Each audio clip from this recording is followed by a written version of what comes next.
무엇을 하며 살 것인가? 100세 시대엔 은퇴 후 삶이 10년이 아니라 30년을 고민해야 할 만큼 중요한 문제가 되어버렸습니다.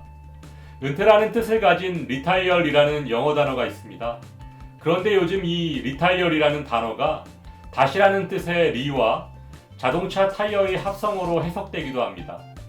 즉 은퇴란 타이어를 갈아 끼우고 인생을 재정비한 후 새롭게 출발한다는 새 출발의 의미인 것이죠.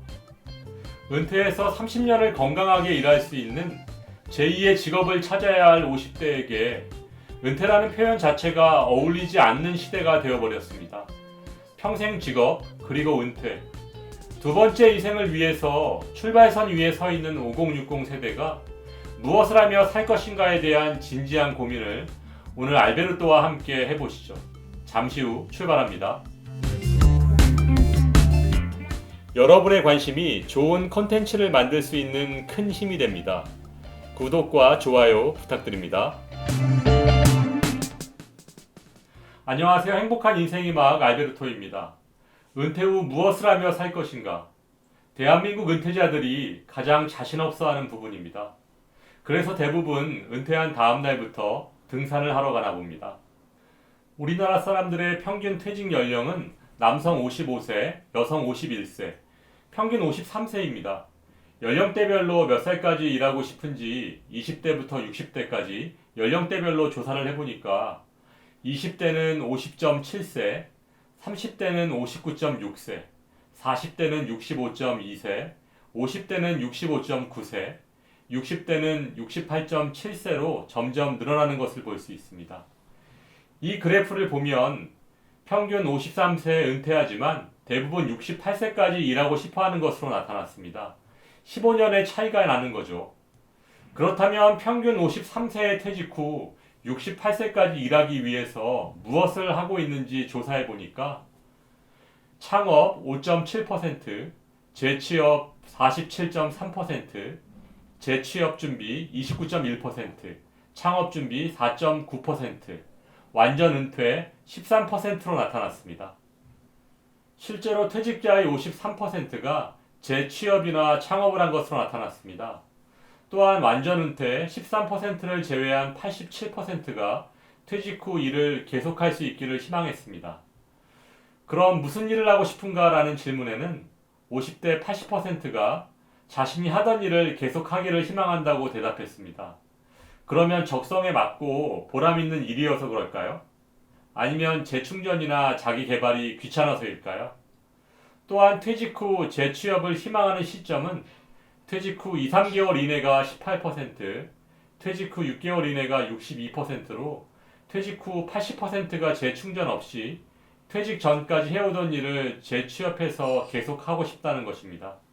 그런데 재취업을 위해 어떤 준비를 하셨냐고 물으면 대부분 아무 대답도 못 하십니다. 준비가 전혀 없다는 거죠. 퇴직자 대부분이 구직 활동을 아는 지인을 통하거나 정부의 지원 활동을 통해서 하고 있었습니다. 이렇게 준비 없이 급하게 재취업을 하다 보니까 재취업에 성공하더라도 만족도가 매우 떨어지고 있는 것입니다. 재취업하신 분의 60%가 보수 및 일자리 불안정으로 불만족하다는 결과가 나왔습니다. 퇴직 후 20, 30년을 함께해야 할 제2의 직업을 정하는 일인데 리타이어, 타이어를 갈아 끼우고 재정비할 시간 없이 재취업을 하겠다는 것은 너무 무모한 도전이고 지나친 욕심 아닐까요? 물론 생계자금이 급하신 분들은 빨리 취직하셔야겠죠. 하지만 실제로 5060 은퇴자들에게 재취업하는 이유를 물어보면 경제적인 이유 52%, 자기 성취감, 사회참여 48%라고 합니다. 경제적 이유 52%는 어쩔 수 없지만 자기 성취감과 사회참여가 취업 이유인 48%는 그 분위기에 휩쓸려 가지 말고 재충전과 자기 개발이 필요하지 않을까요? 은퇴 후 지금껏 해왔던 일을 연계해서 재취업하는 것과 새로운 일의 시작. 은퇴 후의 인생 설계 시 그동안 내가 해왔던 일을 계속한다면 수입도 안정적이고 편할 수 있지만 다른 영역으로 가는 것에 대한 두려움을 가질 필요는 없습니다. 젊었을 때 직장에서 별로 하고 싶지 않은 일을 했었는데 다시 태어난다면 좋아하는 일을 하고 싶다. 혹시 이런 생각을 해본 적 없으신가요? 다음 생애가 아니고 이번 생애에 도전하고 시도해보는 건 어떨까요? 물론 큰 용기가 필요하고 가족의 동의가 필요하겠지만 말이죠. 우리나라보다 20년 정도 고령화가 빨리 진행된 일본의 경우 최근 자격증 수험서가 잘 팔린다고 합니다. 제2의 직업을 전문적으로 준비하는 사람들이 퇴직 후 많아지고 있다는 것이죠. 우리나라는 대학 진학률 세계 1위 국가답게 20대에 대학 입학할 때까지는 엄청난 투자를 하지만 그 이후에는 자신에 대한 투자에 인색합니다. 자기 자신에게 아낌없이 투자하라. 1억을 은행에 넣었을 경우 한 달에 10만 원이 조금 넘는 이자를 받을 수 있지만 반면에 나에게 1000만 원을 투자해서 매월 200만 원의 수입을 만들 수 있는 사람으로 내 자신을 변화시킬 수 있다면 5억 원 이상의 수익형 부동산을 가지고 있는 것과 같은 효과를 낼 수 있습니다. 낮은 저금리에 있는 금융자산 중 일부를 자기 개발에 적극 투자해보면 어떨까요? 다음은 직업 선택의 유형을 4가지로 분류해보면 가치 실현 추구를 중요시하는 사회 공헌형, 일을 통한 가치 추구를 우선시하는 현역형, 여가를 우선 추구하는 유유자적형, 소득 추구를 최우선으로 하는 소득 보충형으로 나눌 수 있습니다. 삶의 보람과 의미를 추구하기 위해 일할 의욕이 높은 쪽은 사회공헌형이고 낮은 쪽은 유유자적형입니다. 또한 소득을 위해 일할 필요성이 높으면 소득 보충형이고 낮으면 유유자적형입니다. 이렇게 다양한 형태가 존재하는데 대부분의 사람들이 은퇴 후 제2의 직업을 너무 가볍게 결정하는 것은 바람직하지 않습니다. 노후의 일자리라는 것은 다양한 사회활동을 뜻하는 것이고 따라서 굉장히 다양한 의미를 내포하고 있습니다. 직업 선택 시 고려해야 할 사항은 현재 무엇을 할 수 있는가, 앞으로 무엇을 하고 싶은가, 현재 자신은 어떤 사람인가, 자신을 뒤돌아보고 신중히 진단해 봐야 합니다. 재취업이란 소득 창출 그 이상의 의미를 추구해야 행복하고 건강한 노후를 만들 수 있습니다.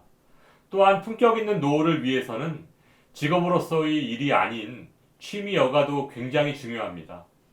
하지만 주위를 보면 의외로 취미가 없는 사람이 많습니다. 그런 분들의 공통점은 상대방과 소통할 수 없기 때문에 삶의 질이 떨어진다는 것입니다. 품격 있는 노후를 위한 취미 여가를 2가지로 나눠보면 첫 번째 가벼운 취미 여가입니다. 큰 노력 없이 단순하고 짧게 즐길 수 있는 여가인데요. 대부분 등산, 산책, 헬스, 여행과 같은 가벼운 여가 활동입니다. 이런 취미 여가 활동은 특별한 노력 없이 즐길 수 있지만 정서적인 만족도는 조금 떨어집니다. 2번째는 진지한 취미 여가입니다. 집중력 있는 여가 활동을 통해 지식, 기술, 경험을 얻고 경력까지 쌓게 되는 여가입니다. 다른 사람과 어울려 의미를 발견하고 자원봉사, 재능기부를 기반으로 자신의 꿈을 실현해가는 여가를 말합니다. 당연히 만족도는 높을 수밖에 없습니다. 우리 사회가 풀어야 할 숙제 중 하나는 가벼운 여가가 아니라 진지한 여가를 얼마만큼 할 수 있느냐는 것입니다. 이것에 따라 우리 사회의 노후 만족도가 달라지기 때문입니다. 은퇴 후 무엇을 하실 건가요? 여행, 등산, 전원생활, 산책. 대부분 소극적입니다. 은퇴 후 30년을 여행만 다니고 등산, 산책만을 할 수는 없지 않을까요? 과연 우리가 자아를 성취하는 사회활동, 일자리를 어떻게 발견할 것인가? 거기에 더해서 사회에 의미를 남기는 진지한 여가를 우리는 어떻게 추구할 것인가? 진지하게 고민해 봐야 할 때입니다. 언젠가 잡지에서 최고의 배우작감으로 전국 노래자랑 MC인 송혜 선생님이 뽑혔다는 기사를 본 적이 있습니다. 1927년생이시니까 우리 나이로 94세인 지금도 현역으로 맹활약 중이신데요. 고령의 나이에도 자신이 좋아하는 일에 전념하면서 경제적인 부분을 충족시키고 아름다운 노후를 보내시는 것을 보면 100세 시대 최고의 배우작감이 확실한 것 같습니다. 현재와 같은 저성장 시대의 최고의 노후 준비는 몸값 재테크라고 합니다. 평생 직업을 가지고 있는 것은 자랑스러운 일입니다. 거기에 그 일을 즐길 수 있다면 인생은 더더욱 풍요로워질 수 있을 것입니다. 사람이 존경할 만한 가치가 있느냐 없느냐는 자신의 힘으로 생활해 나갈 수 있느냐 없느냐에 좌우된다는 탈무드의 명언을 끝으로 품격 있는 노후를 위해 필요한 세 가지 방송을 모두 마치도록 하겠습니다. 행복한 하루 되세요. 여러분의 관심이 좋은 컨텐츠를 만들 수 있는 큰 힘이 됩니다. 구독과 좋아요 부탁드립니다.